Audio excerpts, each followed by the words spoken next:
Selamat pagi anak-anak semua. Pagi, Bu. Bagaimana kabarnya hari ini? Alhamdulillah baik, Bu.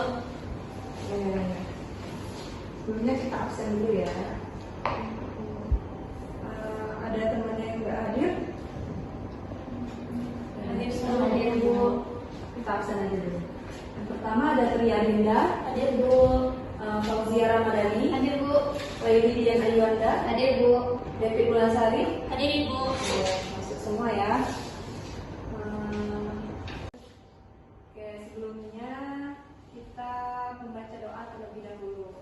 Ketua kelasnya siapa di sini? Saya, Bu. Pimpin doa ya.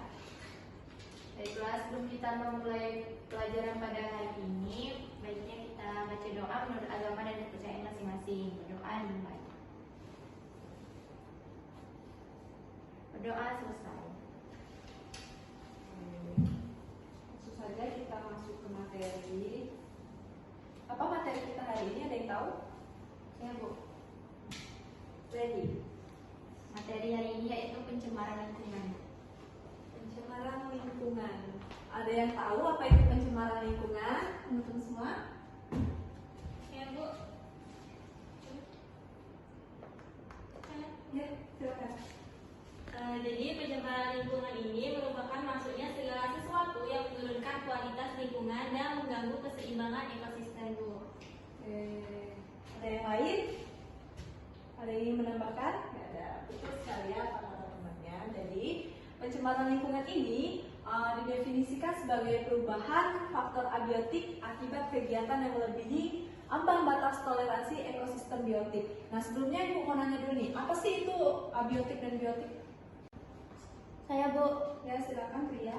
Jadi komponen biotik itu terdiri dari makhluk hidup seperti manusia, hewan, dan tumbuhan. Sedangkan komponen abiotik itu terdiri dari benda-benda tidak hidup seperti cahaya matahari, air, udara, dan lain sebagainya. Nah, betul sekali ya para temannya. Seperti yang anak-anak lihat di sini ada gambar pencemaran lingkungan. Bisa teman-teman perhatikan terlebih dahulu dan ada yang ingin menyebutkan apa aja yang terlihat di gambar ini?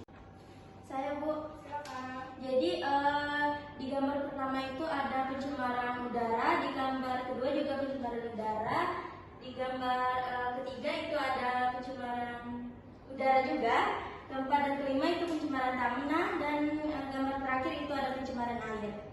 Baik, bagus sekali. Cuman Ibu agak lebih spesifikkan. Yang pertama itu adalah pencemaran udara yang diakibatkan oleh seperti pabrik, limbah atau pertanian gitu. Terus yang kedua itu ada akibat pembuangan sampah sembarangan, itu pencemaran tanah. Dan yang terakhir itu adalah pencemaran udara yang disebabkan oleh berbagai limbah dari pabrik. Next. Nah, kita masuk ke dalam jenis-jenis pencemaran lingkungan. Nah, yang seperti disebutkan oleh temannya tadi, itu ada pencemaran air, tanah, udara. Nah, pada pencemaran air ini, itu adalah suatu perubahan keadaan di suatu tempat penampungan air seperti danau, sungai, dan lautan. Ibu jelasin mengenai pencemaran air ini, tentunya ada dampaknya. Nah, mungkin anak-anak bisa jelaskan itu apa dampak yang bisa mencemari air. Saya, Bu. Oke, Fauzia Ramadhani. Dampak dari pencemaran air itu adalah media penyebaran penyakit, peningkatan alga dan eceng gondok, menurunkan kadar oksigen dalam air hingga mengganggu organisme di perairan dan mengganggu pernapasan karena bau yang sangat menyengat. Oke, bagus sekali, benar ya. Lanjut kita ke pencemaran udara. Jadi pencemaran udara ini adalah suatu kondisi di mana kualitas udara ini menjadi rusak dan terkontaminasi. Yang bisa jelaskan dampak dari pencemaran udara ini?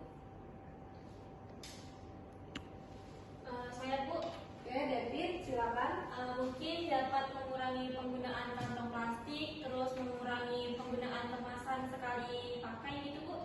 Oke, baik, bagus sekali ya. Nah, ini adalah gambar dari pencemaran udara yang sudah disebutkan sama teman-teman yang di awal tadi, yaitu dari udara, polusi manusia. Yang terakhir ada pencemaran tanah. Pencemaran tanah ini adalah keadaan di mana bahan kimia buatan manusia ini masuk dan berubah lingkungan tanah yang alami. Itulah pencemaran tanah yang disebutkan oleh teman-temannya tadi, begitu banyak dampak yang terjadi di kita. Selanjutnya Ibu mau nanya dulu nih sebelum memasuki slide baru. Apa sih faktor yang menyebabkan pencemaran lingkungan ini? Mungkin teman-teman ada yang tahu? Saya Bu. Oke, Fauzia Ramadhani silakan. Yang pertama faktor alam, Oke. banjir, gempa bumi, gunung berapi dan gunung berapi meletus. Oke, baik. Ada yang lain? Ada yang menambahkan? Saya Bu. Bailey, silakan. Itu ada faktor dari manusia sendiri, membuang sampah sembarangan, terus limbah industri, terus menebang hutan secara liar. Nah, baik. Itulah faktor-faktor ya, faktor-faktor yang terjadi ketika kita mencemari lingkungan. Apa yang menjadi sumber-sumber pencemaran lingkungan? Nah, ini bisa anak-anak lihat. Ini adalah foto pencemaran lingkungan yang mana kegiatan rumah tangga. Ini ada limbah padat dan ini ada limbah cair.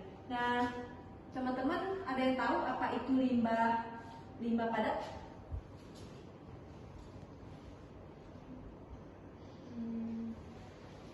Bu, Oke. Bu. Jadi limbah padat itu merupakan jenis sampah yang tidak dapat diuraikan oleh mikroorganisme, Bu. Misalnya? Contohnya itu seperti kantong plastik, bekas kaleng minuman, dan juga botol yang sudah tidak dipakai gitu, Bu. Oke, bisa ya, betul sekali. Yang lain bisa menjelaskan contoh dari limbah cair? Saya, Bu. Oke, Ria Dinda. Jadi contoh dari limbah cair itu berupa deterjen, oli, cat, dan lain sebagainya. Nah, betul sekali. Lanjut ke kegiatan industri. Nah, ini adalah sumber dari pencemaran lingkungan. Kegiatan industri ini berupa limbah padat gas dan limbah cair. Limbah padatnya ini merupakan hasil buangan industri berupa padatan, lumpur, bubur yang berasal dari proses pengolahan. Misalnya tadi sisa pengolahan pabrik gula, kertas, dan rayon. Sedangkan limbah cair ini hasil pengolahan dalam satu proses produksi, misalnya sisa-sisa pengolahan industri pelapisan logam. Jadi apapun yang terbuat dari logam itu adalah limbah cair yang dihasilkan oleh kegiatan industri. Lanjut, ini ada kegiatan pertanian. Kegiatan pertanian ini berupa sisa-sisa pupuk sintesis untuk menyuburkan tanah atau tanaman. Nah, ini adalah dampak dari pencemaran lingkungan. Yang pertama ada mengganggu keseimbangan lingkungan, ada punahnya berbagai spesies flora dan fauna, kemudian ada kesuburan tanah yang berkurang dan kehilangan sumber makanan bagi makhluk hidup, serta berkurangnya persediaan oksigen dan persediaan air bersihnya berkurang. Nah, cara menanggulangi pencemaran lingkungan. Sebenarnya Ibu mau nanya dulu nih, teman-teman ada yang tahu nggak itu cara menanggulangi pencemaran lingkungan? Silakan. Saya, Bu. Oke, Ria Dinda.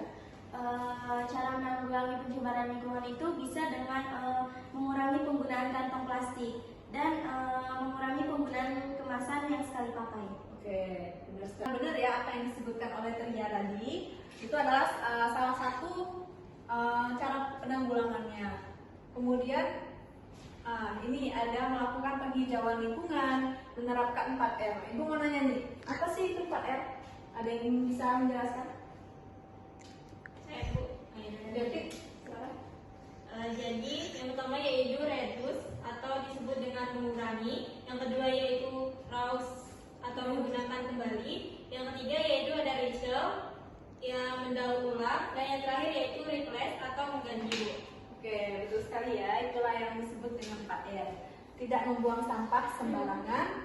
Kemudian ada penanggulangan secara teknologi, penanggulangan secara edukatif, dan yang terakhir itu ada perlindungan hutan. Nah, sekian materi yang dapat Ibu sampaikan. Mungkin teman-teman ada yang belum mengerti pada materi hari ini, silakan ditanyakan.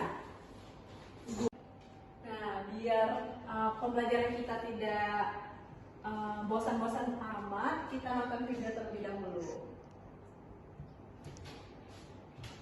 Silakan dicerna ya. Pencemaran lingkungan. Kelly, Ijat, dan Cita tinggal di kota yang berbeda. Mereka akan mengikuti lomba pekan ilmiah tingkat nasional dengan tema pencemaran lingkungan. Apa itu pencemaran lingkungan? Pencemaran lingkungan adalah masuknya segala sesuatu yang menurunkan kualitas lingkungan dan mengganggu keseimbangan ekosistem. Zat yang mencemari lingkungan disebut dengan polutan. Kelly, Ijar, dan Cita ditugaskan untuk mencari dan mengamati masalah pencemaran yang terjadi di kota mereka masing-masing. Kemudian, menuliskan laporannya di selembar kertas, mulai dari jenis pencemaran, dampak, penyebab, sampai cara menanggulangi masalah pencemaran tersebut. Yuk kita simak masing-masing laporan mereka. Cukup ya videonya. Lanjut lagi ke materi tadi. Oke, mungkin sekian materi yang dapat Ibu jelaskan. Mungkin teman-teman ada yang belum mengerti atau belum paham terkait materi pada pembelajaran kita hari ini, mungkin bisa ditanyakan atau menghubungi Ibu via WhatsApp. Apakah teman-teman sudah mengerti atau belum? Ada yang ditanyakan? Tidak, Bu. Baik. Oke, jadi sebelum menutup pembelajaran hari ini, mau dong Ibu salah satu orang menjelaskan kesimpulan pada pembelajaran kita hari ini. Silakan. Silakan. Siapa yang mau? Saya, Bu. Oke, Lady, silakan. Nah, setelah mempelajari materi tadi, dapat disimpulkan bahwa pencemaran lingkungan itu adalah suatu masalah yang kompleks dan berdampak pada keseimbangan ekosistem lingkungan. Oleh karena itu, perlu adanya upaya-upaya yang lebih lanjut untuk mengurangi dan mengatasi pencemaran lingkungan, seperti pengembangan teknologi yang ramah lingkungan, pengelolaan sampah yang lebih baik, dan kesadaran masyarakat akan pentingnya menjaga lingkungan. Nah, betul sekali ya apa yang dikatakan oleh temannya. Baiklah, sebelum ditutup, alangkah baiknya kita berdoa terlebih dahulu. Ketua kelas, silakan dipimpin doanya. Berakhirlah materi pembelajaran hari ini. Baiknya kita berdoa menurut agama dan kepercayaan masing-masing. Berdoa dimulai. Berdoa